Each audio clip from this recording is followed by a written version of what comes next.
Hello વિદ્યાર્થી મિત્રો, આપ સૌનું આપણી આ યુટ્યુબ ચેનલ પર હાર્દિક સ્વાગત છે. આજે હું લઈને આવી છું ધોરણ 11 વિષય ભૂગોળ દ્વિતીય પરીક્ષા પેપર 2026નું સંપૂર્ણ સોલ્યુશન. તો ચાલો આપણે આગળ વધીએ. પરંતુ તે પહેલાં જો તમે આપણી આ યુટ્યુબ ચેનલને લાઈક, શેર અને સબસ્ક્રાઈબ ન કરી હોય તો જરૂરથી કરજો. ગુજરાત માધ્યમિક અને ઉચ્ચતર માધ્યમિક શિક્ષણ બોર્ડ ગાંધીનગર. વિભાગ એ નીચે આપેલા વિકલ્પોમાંથી સાચો વિકલ્પ પસંદ કરીને લખવાનું છે. પહેલું, મેઘદૂતમની રચના કોણે કરી? જવાબ છે સી, કાલિદાસ. બીજું, નિહારિકીય વાદળ સિદ્ધાંત રજૂ કરનાર હતા? જવાબ છે બી, વાઇજાસ્કર. ત્રીજો પ્રશ્ન, સિયાલ સ્તરમાં કયા પ્રકારના ખડકો છે? જવાબ છે બી, ગ્રેનાઇટ. પ્રશ્ન 4, બાહ્ય બળોનો આદિ સ્ત્રોત કયો છે? જવાબ છે બી, સૂર્ય. પ્રશ્ન 5, વર્તમાન સમયમાં પૃથ્વી પર સરેરાશ તાપમાન આશરે કેટલા સેલ્સિયસ છે? જવાબ છે ડી, 4.14 ડિગ્રી સેલ્સિયસ. પ્રશ્ન 6, નીચેનામાંથી કયું પરિબળ સૂર્યાઘાતના વિતરણ પર અસર કરતું નથી? જવાબ છે સી, મહાસાગરના પ્રવાહો. પ્રશ્ન 7, દબાણના કયા પટ્ટાને નિર્વાત પ્રદેશ કહે છે? જવાબ છે એ, વિષુવવૃત્તીય લઘુદાબ પટ્ટ. પ્રશ્ન 8, સમુદ્રના મોજા ઉદ્ભવ માટેનું મુખ્ય પરિબળ કયું છે? જવાબ છે સી, પવન. પ્રશ્ન 9, જૈવિક વિવિધતાની દ્રષ્ટિએ અતિ સમૃદ્ધ દેશોની સંખ્યા કેટલી છે? તો તેનો જવાબ છે એ, 12. પ્રશ્ન 10, ચક્રવાત અંગેની અદ્યતન અને જીવંત આગોતરી જાણકારી મેળવી શકાય? તેનો જવાબ છે એ, ઉપગ્રહ દ્વારા. હવે વિભાગ બી જોઈએ કે જેમાં પહેલું છે, નીચેના પ્રશ્નોના ઉત્તરો એક વાક્યમાં આપો. પહેલો પ્રશ્ન છે, હિમ અશ્માવલી કોને કહે છે? જવાબ, હિમ નદી જ્યારે હિમરેખાથી વધુ નીચે ઉતરે છે ત્યારે હિમ પીગળવા લાગે છે. તેથી હિમનદીમાં જકડાઈ રહેલો બોજ વહનમાર્ગમાં જુદી જુદી જગ્યાએ પથરાઈ જાય છે. હિમનદી દ્વારા થતા આ નિક્ષેપણ કાર્યથી રચાતા ભૂમિ સ્વરૂપને હિમાવલી કહે છે. પ્રશ્ન 12, ગ્રીનહાઉસ વાયુઓ કયા કયા છે? જવાબ, carbon dioxide, methane, nitrous oxide, chlorocarbon વગેરે ગ્રીનહાઉસ વાયુઓ છે. આગળનો પ્રશ્ન નંબર 13, સૂર્યાઘાતના વિતરણ પર અસર કરતા પરિબળો કયા કયા છે?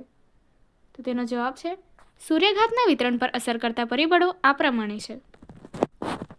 સૂર્યના કિરણોની કોણીય લંબાઈ, દિવસની લંબાઈ, વાતાવરણની ઘનતા અને ઊંચાઈ, જમીન અને પાણી, સૂર્યકલંકનો પ્રમાણ વગેરે.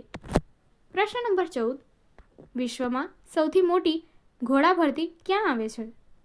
જવાબ, વિશ્વમાં સૌથી મોટી ઘોડા ભરતી ચીનમાં આવેલી ક્વિયાન્ટાંગ નદીમાં હોંગઝોઉ પાસે આવે છે. પ્રશ્ન નંબર 15, પ્રાથમિક ઉપભોક્તા કોને કહે છે? જવાબ, વનસ્પતિનો આહાર તરીકે ઉપયોગ કરતા પ્રાણીઓને પ્રાથમિક ઉપભોક્તા કહેવામાં આવે છે. હવે વિભાગ સી જોઈએ. નીચે આપેલા પ્રશ્નોના સંક્ષિપ્તમાં જવાબ આપો કે જેમાં કોઈ પણ 5 આપણે લખવાના છે. તો પહેલો પ્રશ્ન જોઈએ, જ્વાળામુખીના પ્રકાર લખો. તેનો ઉત્તર અહીં નીચે આપણને સ્ક્રીન પર દર્શાવેલો છે કે જે તમે વિડીયો પોઝ કરીને લખી શકશો. પ્રશ્ન નંબર 17, ખનિજના મુખ્ય પ્રકારો જણાવો. તો એનો જવાબ પણ અહીંયા તમને સ્ક્રીન પર આપેલો છે જે તમે વિડીયો પોઝ કરીને લખી શકશો.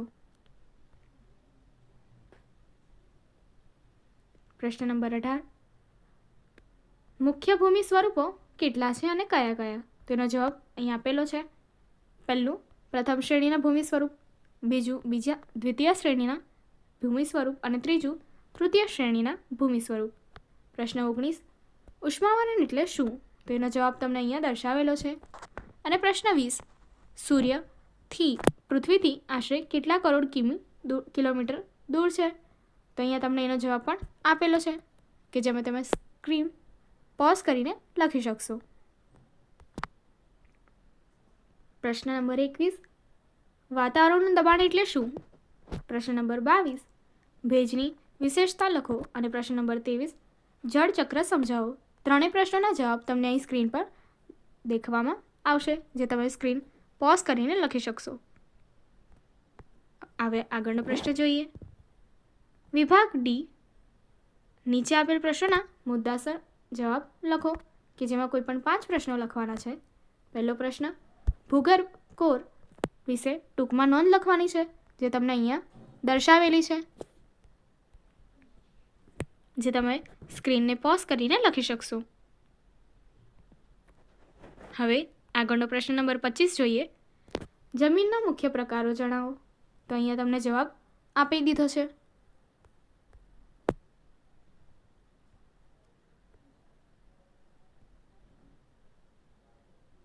હવે આગળ પ્રશ્ન નંબર 26, ભૌતિક ખવાણ એટલે શું અને તેના પ્રકાર જણાવો કે જેનો જવાબ તમને અહીંયા સ્ક્રીન પર દર્શાવી દીધો છે. તે જ રીતે પ્રશ્ન નંબર 27, વૈશ્વિક તાપ વૃદ્ધિ વિશે ટૂંક નોંધ લખવા કહી છે. તો એનો જવાબ આપણે જોઈએ. ત્યારબાદ પ્રશ્ન નંબર 28, ટૂંક નોંધ લખો વાતાવરણીય ઘનતા, જેનો જવાબ તમને અહીંયા આપી દેવામાં આવશે.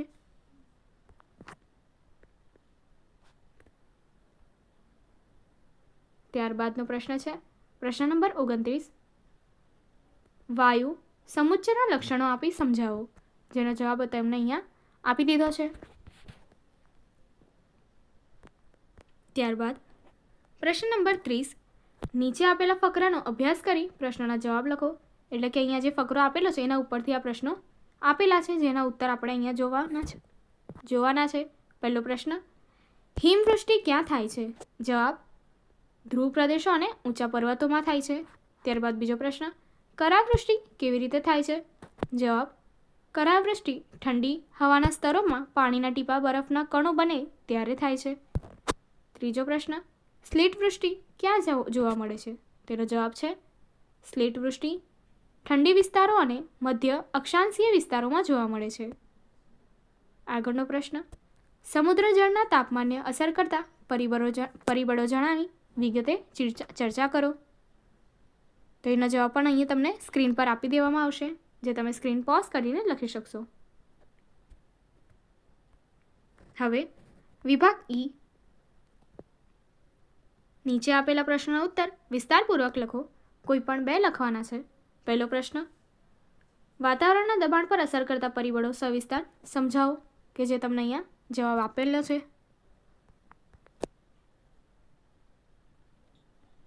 સ્ક્રીનને પોઝ કરીને તમે આ જવાબ લખી શકશો. હવે આગળનો પ્રશ્ન જોઈએ. પ્રશ્ન નંબર 33, નીચે આપેલ ચિત્ર જોઈને સાથે આપેલ પ્રશ્નના જવાબ લખો. એટલે કે ઉપર દર્શાવ્યું તે જ રીતે ફકરાને બદલે ચિત્રની મદદથી પ્રશ્નના જવાબ આપવાના છે. તો તમને અહીંયા પ્રશ્નો આપી દીધા છે અને અહીંથી જવાબની શરૂઆત થઈ રહી છે અને અહીંયા નીચે જવાબ દર્શાવ્યા છે.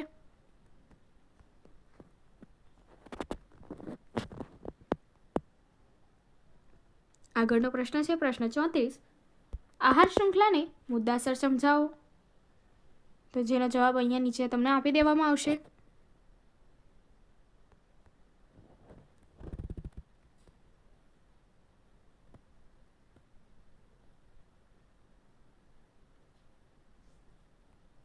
આગળની એક્ટિવિટી જોવા માટે અહીં આપેલી એન્ડ સ્ક્રીન પર ક્લિક કરો. Thank you.